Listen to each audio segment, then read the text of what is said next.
I think he's been much maligned over the last 12 hours, both on radio and on television. It all came about after a knee knock with Sam Walsh, forced him off late in the first quarter. He was ruled out at quarter time. These are the comments from Fox Footy's David King with regard to Harry McKay on Fox Footy last night. Looks to me like the doctors are saying this is a pain management issue. Yep, we know you're under difficulty and there is some discomfort there, but this is AFL footy. We need you out there. Looks like he's put a line through himself. Can I just say, you need to be very, very careful before you comment like that, before you have the correct diagnosis on an injury, particularly on the night of the game when you don't actually know. Sometimes the clubs confirm, other times they don't know, and the doctor clearly put a line through. Do you know what I don't care what time it was. You cannot, and look, Kingy's an experience. You cannot win because you can get a knock that takes you out for hours, that you might have a nerve thing that's going to be hit. You can't question. And you can play next week. But what I don't like I'm with you on that. You can't question someone's toughness. There's no time limit on that stuff. But why is toughness so often aligned with how many minutes you play if you're injured? And this is the problem. So, if you put a line, you do have to play injured though. But if you put a line through yourself because you're not right, why do we then go, he's not tough enough? Like, if anything, it's a problem the other way. Did he put a line? No, but I'm just saying the commentary suggesting it's a pain management issue. Carlton has said that the doctors ruled him out last night. Well, maybe he was disappointed because the doctors ruled him out. Yeah. Has David King called Harry McKay soft in those comments? No, he certainly suggested that he couldn't handle pain. But surely that is unfair, that a player of the ilk of Harry McKay, who wants to be out there doing what he can for his team... Pain management issue, that means he's not handling the pain. Yeah, but how Harry McKay feels the pain, he's not going to put the jacket on and sit on the bench for 3 quarters if he is able to play. He knows in himself if he is able to play or not. And I think that is highly critical of a professional athlete of the ilk of Harry McKay to say, pain management. I mean... Back the player in. If he can't play, he can't play. Like I said, it's a bloody tough game. There's no time at all that you should be able to comment like that and insinuate that a person isn't strong enough to take pain to keep playing on. Especially when you can't do it on the game. You can't do it after the game because you don't know the full extent. And he might be out for 6 weeks. How do you feel then? So, but just saying this is AFL footy. Kingy might want to we'll see what he says the next couple of days. But he might want to just reverse that a little bit, I'm thinking. Just to say it's AFL footy, so you should be toughen up to get through it. Like, that's the terminology. It's the wrong messaging. That's old school to me. Yeah. It's old school. Well, particularly if the doctors... We know that players play through niggles and injuries. We know that they do. We know that they battle, but... At some point, why are we got to associate toughness with playing when you've got an injury? So it doesn't make sense on another radio station last night, Harry McKay's demeanour at quarter time was labelled appalling, and that his teammates should have expected more from the leader of the club. Again, Now, I picked that up too last night. Yeah. Because they'd had a photo on him on the edge of his group, right? His positional group, which is the forwards. Yep. And he was looking down to the ground. He looked dejected. And people are saying, should he have been going around patting? But well, it only had happened 7 or 8 minutes earlier that he probably found he went down into the rooms, comes back, gets on the bike. No, it's not going. Gets up, it's gone. So was his demeanour appalling at quarter time? Well, no, it wasn't appalling. It was what it was. Some people do it the other way, some people don't. Now, him looking down, it was probably saying, I'm so dejected I might be letting these blokes down. He might be thinking about it. I don't know what he did after that. Did he go pat blokes when they come to the bed? I'm not sure. But, you can look, again, you look at that sort of thing, and as we said, that to me said that he's ruled out of the game at that vision. 133-693. I want to hear from Carlton fans and footy fans in general. Is it fair to be assessing an injured player in that regard? I feel for Harry McKay because clearly he knew his night was over. It was such an important game for the club that he wanted to be out there. At quarter time, he's probably thinking, bloody hell, I can't get out there. He's got this pain in his knee, regardless of what the damage is. He knows he can't go on,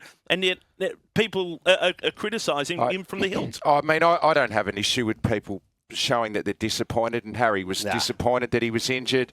Other people do have a problem with that. I think we expect players to be robots at time. Maybe I'm not the right one to say it because I probably showed in body language. No, you showed myself. it a different way. Yeah. I mean, some people are able to I guess, to be pretty blank at times when they don't show emotion. They show things differently. Other people show it in their body. So Harry was disappointed. I'll give you an example. A bloke called Gavin Brown.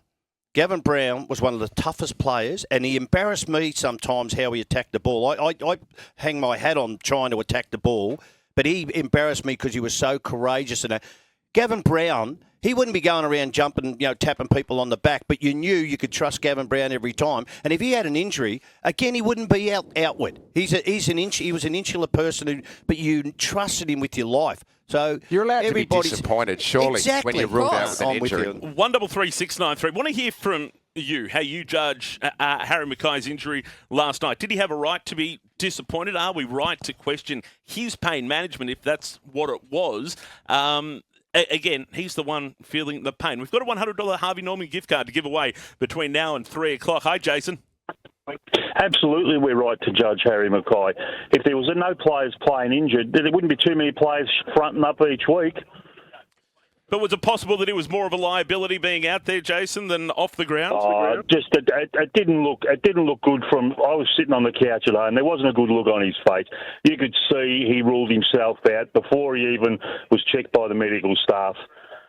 He was quick to put the jacket on. Are you sure, though, Jason? Are you sure that he ruled himself out? How can you assume that? Is that just a guess? You can assume that because he had the jacket straight on. You could see the look on his face. He looked dazed before he even got hit. Maybe put pretty the jacket disappointing. I've seen a lot of players putting jackets straight on at the moment. And he'd been off for about 5 to 8 minutes before quarter time.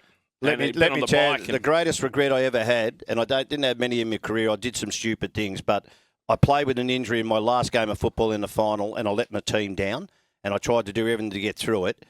I would rather that a bloke calls it than not call it and let him down on the field because he can't cope with it. And I did that myself. We'll come back to the Harry McKay discussion. I want to just continue with our Collingwood conversation because the former skipper, the games record holder of the AFL, has been kind enough to join us on this Sunday afternoon. Of course, I speak of none other than Scott Pendlebury. Pendles, welcome to 3RW. Great to chat. G'day, guys. How are we going? Really well. We were just talking about a moment ago that the all-encompassing team effort last night, and I guess we so often talk about the elder statesmen, yourself included at Collingwood, but the likes of Harrison, Anderson, Swadling and Puncher last night really stepping up. It must have been a pleasing performance. Yeah, it was. I think for us, especially the last 5-6 weeks, you probably throw the Melbourne game in pre-bye as well. I feel like we've got back to some of our better footy where, it's all about role and system, working really hard to make the ball carrier's job nice and easy. So, I feel like we've got a great, blend at the moment of youth and experience, and that youth gives us, so much energy and excitement, and then the experience knows when to sort of calm them down and get their heads back in the game because there's still more work to be done. Hey, Pendle, Shorey here, mate. Well done last night. We were just talking about the development of those kids who were brilliant, but I've always had this little doubt, and this is outside the four walls, of course, that maybe they individually haven't been showing as much as they should. But then we were talking about the system and how they, react to that, because their discipline last night, all those blokes just had their input. Is that how sometimes we might be misled off the field, not knowing inside, the four walls? Yeah, well, it's you could probably even see with, Carlton over the last 9 weeks, just how they've changed, and all of a sudden certain players look better than what they were. And, that's the battle of footy, is sort of not judging individuals. It's judging how the team plays and what the roles that you're supposed to do, on a wing or a high half back, what we're trying to do as a side. And if there's breakdowns, obviously, people get hung out to dry at certain stages, but footy is such a team-orientated, especially with Collingwood and how we like to play. It's very role-based, very system-based, and if the system works, we all sort of shine, and if it fails, we all look pretty average at times. I'm just thinking about Billy Frampton. He's had a great year. A lot of people, and again, outside Collingwood people, go back to that grand final, and I think that he did a great job on that day, and people say only 2%. That didn't count. You won it and got it done. But I got to say, with Howie out, it was a big test last night. I know McKay went off early, but he just seems to be reading the ball and himself. I don't know how, is he a confidence person or what, but he just seems to be reading the ball so well this year. Yeah, well, I think everyone feels better, when they're settled. They feel like every week they're not sort of waiting for the coach to come up into the gym and have that conversation where they're in and out. So, Billy's been, a mainstay now for probably 2-3 years of our back line. He feels really confident. He knows what his job is. He probably can get to work every week knowing he's just going to be playing. And his form's been fantastic. And you're right, I think a lot of people, rightly so, were probably a little bit nervous when Howie went out last night, just with how's the system going to stand up. But, to Billy's credit, Braz, I thought Liam Puncher was fantastic in our system defence. He knew when to make the right reads, and some of his intercept marking was fantastic. So it's good to see that the system stands up when Howie's not there as well. Hey, Pendle, so I think when Collingwood are playing really well, you're obviously defensively so good and intercepting, but it's then what you do off intercept to score that makes you look like you're playing really well. And I think that means going back inside 50 and uncontested marks and having space to work in inside 50. I think you're number one for marks in there at 16 a game. That tells me that you're going pretty well when your forward 50's looking like that. Yeah, well, I think that's something, like every side, you always hear them talk about, that connection. I heard, Fraser after the game talk about some of Carlton stuff last night. He felt letting them down. So that's been a work in progress for us all year. And we've been training it pretty hard. And as I spoke about before, it's probably guys understanding that you're not always going to get the footy, but you've got to provide options to make sure we get the balls in the best spot. So, sometimes that's Dan McStay, taking his guy into, not a great area to kick a goal from, but knows he's going to open up the corridor for, say, a Tim Embry or a Jordan Go who's splitting forward. So, yeah, it's so important to be able to defend well, but in today's footy, you've got to be able to defend, and then once you get the ball back, you've got to really go back nice and quick because most defences will be unstable. You just mentioned Jordan Scotty, and he's putting together a great year now. It's probably about 10 weeks now. It's just been super, super consistent. You must be thrilled with how he's going. Yeah, he's been going well. I think his balance between, playing midfield and then playing forward and, his work rate when we win the footy back to be able to get forward and get involved in scores is really crucial for us. And, he's not always going to be a high possession player. I think that's just never going to be Geordie, but he's always going to be that mid-20s guy or low 20s, but real big impact on the game with what he does. And he's a forward half player, and it's great to see, firstly, I think his body's in a really good spot. That allows him to go out confident and play good footy. Scott, Laura Spurway here.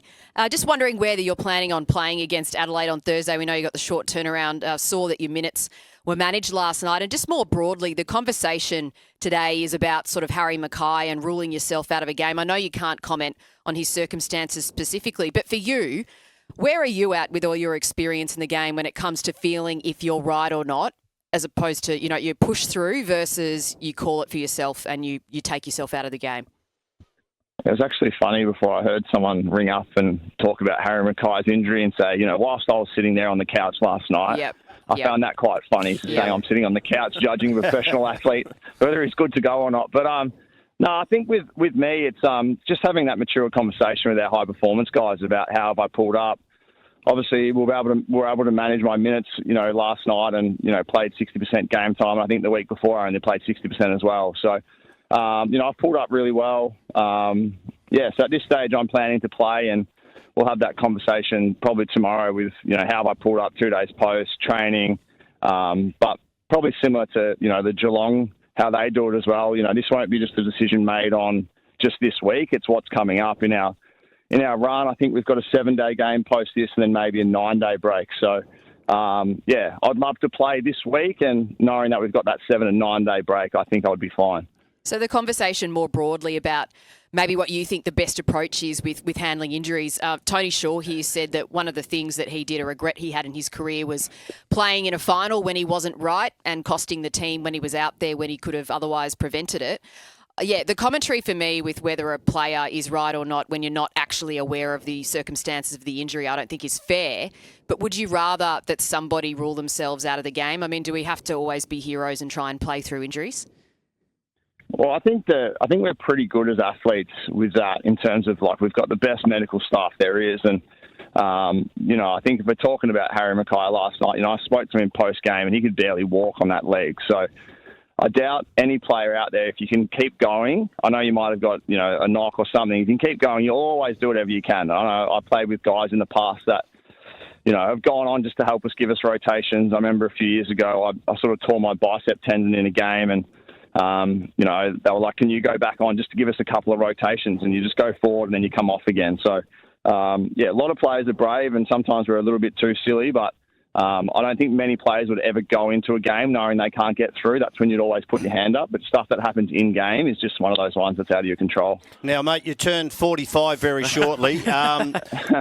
Next year, now, if you were to play, you're playing, that's okay. But what is the percentage, if you weren't playing next year, what is the percentage of you having a year off or going straight into coaching, which you'll be well sought after either at the club or whatever? But what's the percentage that lean, just taking into account that, say, you don't play?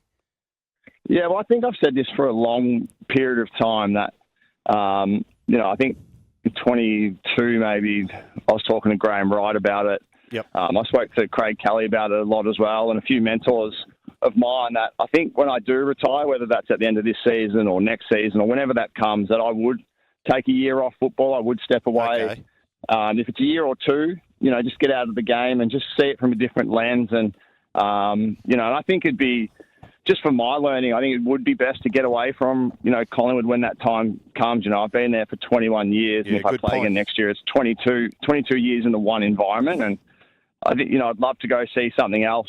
If I want to pursue that coaching career, I think it's really important that you go see something else, a different environment.